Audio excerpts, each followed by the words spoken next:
I've been communicating with spirit for a while, and I don't really care how that sounds, because it's my truth.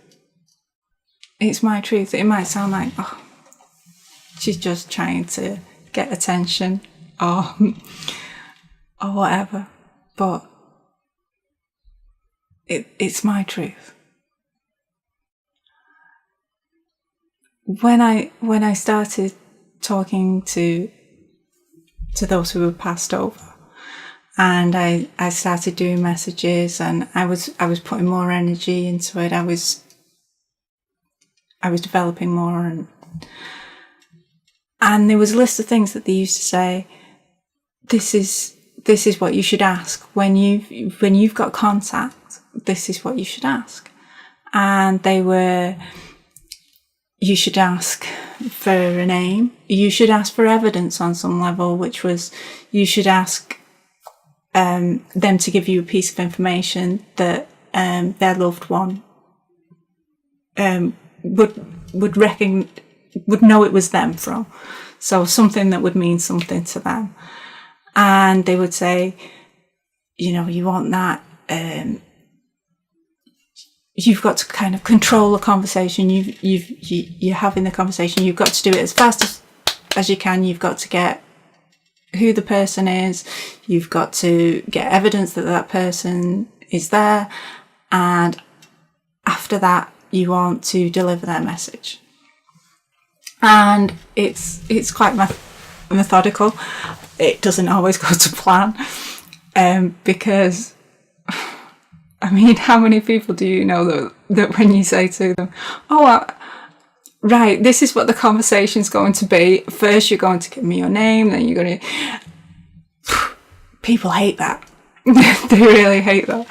So, they'll kind of put up with it so far, but even those who have passed over, they're just going, oh, for God's sake, they know what they're doing, and they're just...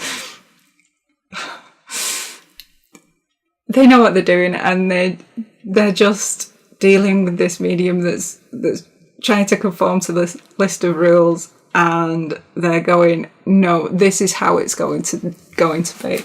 And eventually, I became less interested with the real book. I became less kind of, I don't want to ask those questions anymore, because they know what they're doing. And if they don't know, work it out. They know their loved ones. They know what they need to say. They don't need guidance from me over this is how the conversation should go. But eventually I started asking different questions. And then when I was on my own, the questions that I really wanted to ask were things like, oh, what's it like there? What's it like? Does God exist? There were so many questions that I wanted to ask that was like, of course you'd want to ask these things. And it just didn't seem enough to have, what's your name?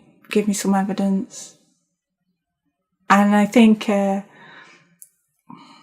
moment Spirit kind of, they knew I would get to this point, I think, but the moment that I was getting to this point, it was like, right, let's send her some people to just talk to.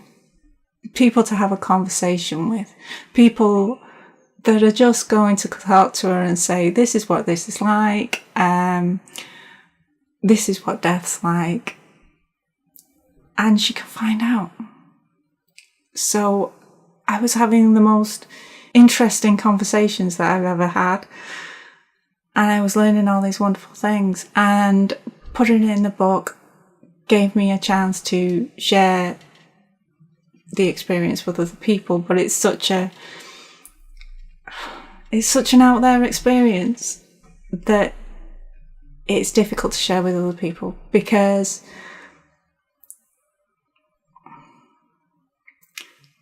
the thing about truth is that we have no idea how to tell what is true and what isn't true. So what we do is we base like whether someone's telling the truth on whether it's something we expect to hear. And if it's something we expect to hear, it's like, well, that's probably true. You know, if someone says to you, you know, oh, such a person's gone to the shops, it's just like, that's probably true, because that sounds likely. If someone says to you, you know, I've been talking with spirit and they've been telling me what it means to be dead, and they've been telling me about the universe and things like that, it just starts to sound more and more far-fetched. It starts to sound more and more ridiculous, really. So for me, it's like, this is my truth. It isn't as if other people have to go, oh, we believe you on this. This is wonderful. This is what I found out. And I mean, at first I was like, oh, but this has been so wonderful, and I want to share it with everybody. And you know, and I would get upset. I'd be like, but why don't you believe me? Why don't you want to know about this? But now I realise, you know, no one wants to look silly. No one wants to look ridiculous. And people protect themselves. And, you know, eventually, like, people do look at things. They look at things in their own time, and they decide what they think for themselves. And I don't need responses. I don't need other people to validate my experiences. I know what my truth is.